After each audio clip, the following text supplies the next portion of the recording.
بەڵێ وڵای مەڕدارین لە بناری قەندیلین خۆشین بڵێم لەبەر تایارەی بەخوای گەلک هادەترسین بە شەوادەی بە ڕۆژادەی گەهات تەمان بەخۆ نییە هەتا بڕی ناخۆشیان نالێ تاڵ بووە لە بناری قەندیلین مەڕدارین ئەوەشن واز لێ نەیانی وەڵایە داواکاریمەوەیە خۆش بێ و ئەو تارە و تۆپ و تارە نەمێن و ئەو ناخۆشی هەگرێ و لەسەر میلەتی و هەتا بڕێم ئەو مادەوێت خۆشی بێ نەبەخوا یەک شوێنن نیە دەبێت دەماڵی دابیندا یەک شوێنن نیە تەماشن بەخۆنیە تاخۆ لێن دەدا لێن نادا تەمان بەخۆنیە کاکە ئەرێ وەڵایە من داڵێ هەنگەلە کا دەترسن ئەگە هاتن لە بۆ خۆشا دەترسین تمان لە بۆ خۆ ناترسین هەموو ڕحنینە بڵێم ئێوێ ها ماڵە برام لە هۆندەرێ ماڵە خزمە لە هۆندەر ماڵە ئامۆزا لە هۆندەرێ ئەی تاخۆ لیاندا لیان نەدا ئەرێ وەڵا کاکا دەترسی ئەو هەموو خزمەتیە ئەلحام بڵێم لێرە لە ئەلێرە لە کۆمتانێڕا هەموو خزمەتە هەتا دەگاتە لای بۆ کریسک و ئەوەندەرە هەموو مناری قەندیلی هەموو خزمەتیە هەموو شوێن قەندیل هەموو خزمەتیە بەرێڵا کەستەمە ئەو گوندانە هەموو ئەروێ فەقیرە ئەنها ئەو گوندە کەس ناری بێتەوە برێ لەبەر وانکی تێ دەناڵە هەم کەس پێ خۆشە بێتەوە سەڵمرکیی خۆ و سەروانەکی خۆیشتی خۆ بکە و تەماتێ بکەوە خارێ بکە و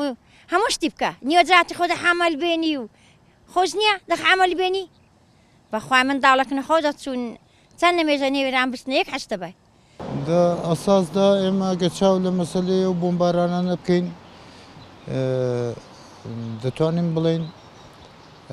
بە پێشەگایەتی ژنە شۆڕجێری کورد لە قۆناغی یەکەمدا وەکو لەیلا گووەن کە ماوەی 185 ڕۆژە دەمانگرتنی بێ کۆتادایە ئەوە دەبێتە هۆکاریەوەی کە ئیرادە و مڕاڵی گەل بەرز ببێتەوە بەڵام لە هەمان کاتیشدا بۆ قۆناغی دووەم ئێمە دەبینین کە هێرشی دەوڵەتی تورک بەتایبەت پۆلیسی ئاکپارتی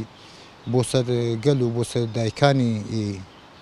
ئاشتی خواڵ دایکانی ئاشتی ئەوانە هەموو تەواوکەری یەکترن لە قۆناغی سێومدا ئێمە دیتمان حکوومەتی تورک ئەردۆغان باخچەلی بە هەڵبژاردننی سیویەکی ئادادا تەواو تووشی شۆک بوون تووشی شکست بوون بۆ ئەوەی کە شکستەکانی خۆیان پشارنەوە هیچ شک و گومان تدانێ قۆناغی چوارمیان هەڵبژاردەوە کە وەکو هێرشکردن بۆ سەر هەرمەکانی میدیا و بۆ سەر گەلی باشووری کوردستان و بۆ سەر گوندەکان و لەبینبردنی بنچینەی ئابووری گەلی باشووری کوردستان و ترس و تۆقااندن و ئەوانە هەموو گرێدراو بە ئەوەیە کە دەوڵەتی تورک بەڕاستی تەنگاو بووە یەکیش دەڕای گشتی جیهانیدا ئێمە هەڵبژاردنەکانی ساڵەکانی 2014 و 15مان دیت کە وڵاتانی دەرەکی چۆن دەستخۆشیاندا ئەردۆغانی دەکرد بەڵام بپێچەوانە بە پێشکەوتنی ئۆرگانەکانی دیموکراتیزاسیۆنی تورکیا و گەلی کوردیش بەتایبەت ئەوەی نیشاندا کە ئیدی ئەردۆغانی بەرێنێ جیهانی دەرەوەش ئێمە دەبینێن ڕخنەیەکی یەکدا زۆر لەسەر حکوومەت و دەسەڵاتی ئاکپارتی هەیە بۆ تایبەت بۆ مەسەلەی مافی مرۆ بۆ نیکۆڵیکردن لە گەلانی ئاشتیخوازی تورکیا لە هەمان کاتدا ئێمە دەبینین کە بۆی کە دەوڵەت تورک هەم گەلی کورد بەتایبەت تووشی فریودان و تووشی بەلەڕابردندا ببە دوای 8 ساڵان ئێمە دیتمان کە پرۆژەی هاودیتن لەگەڵ ڕێبەر ئاپۆ دەستی پێکردەوە بەڵام ئەوە نایەتە ئەو بەعنایی کە پارێزەرانی ڕێبەر ئاپۆ دوای 8 ساڵان ئەگە سەردانی سەرۆگا پۆیان کردووە پرۆژەی ئاشتی گەیشتۆتە قۆناغی لوتکە نەخێر پرۆژەی ئاشتی بە قەناعەتی من زمانێک دەگاتە لوتکە کە گەلی ما هەم لە کوردستانی باشوور هەم لە کوردستانی ڕۆژهەڵات هەم لە باکوور هەم لە ڕۆژاواش فشارەکانی خۆیان بۆ سەر دەوڵەتی تورک چەندین بەرابەر بکەن ئەو کەسانێک کە بەڕاستی بوونە گۆپاڵ دەستی دەوڵەتی تورک و ئەردوغانی فاشیزم ئەوانیش بەخۆیان دابێنەوە ڕوو دەگەلی خۆیان بکەن لە هەمان کاتیشدا ئێمە باش دەزانین کە دەوڵەتی تورک یەکجا فشارێکی زۆری لەسرە ئێمە باش دەزانین کە دەوڵەتی تورکیا بەڕاستی هەرێمی کوردستانی وەکو پارێزگایشی خۆی دەبینێ چۆن يعني زیاتر لە 6,000 کۆمپانیای دەوڵەتی تورک لە هەرێمی کوردستاندا فعال کار دەکەن زیاتر لە 6 میلیارد دلار ساڵیانە قازان بە دەوڵەتی تورکیا دەگەن دەوڵەتی تورکیا ئەگەر لە من پرسن ئەمە شخصا بۆ خۆم باوەڕم وایە دەوڵەتی تورکیا یەک دلار یا 1 سنتیش لە ئەو بودجەیەکە بۆ ناتۆ دیاریکراوە ئەو مەصرفی ناکە یعنی بۆ کورد بۆ بەکارهێنانی شاری کورد فقط لە هەرێمی کوردستان ئەو 6 میلیارد دلارێکەوەژی دەکەوێت کەفافە کەواتە بەڵای جانی سەری خۆمان ئێمە بخۆمانین لە هەمان کاتە پێویستە یانی ڕێوەبەران هەرێمی کوردستانیش ئەو واقعیەتی ببینن هەتا کەنجێدان هەیە خوێنی ڕۆڵەی کورد بەدەستی داگیرکەرێکی وەکو حکوومەتی ئاکپارتی و دەوڵەت باخچەلی بڕژێ هەتا کەنجێ ڕێگا دەدەن خۆیان مات دەکەن خۆیان بێدەنگ دەکەن کە خاک و نیشتیمانی کوردستان سەرچاوی مرۆڤایەتیە بە بۆمبارانی دەوڵەتی تورک سووتێ و لە بین چێ و گەلەکەی نێکۆلی بکرێ لە هەمان کاتیشدا دەوڵەتی بەغداش وەکو دەوڵەتێکی قانونی کە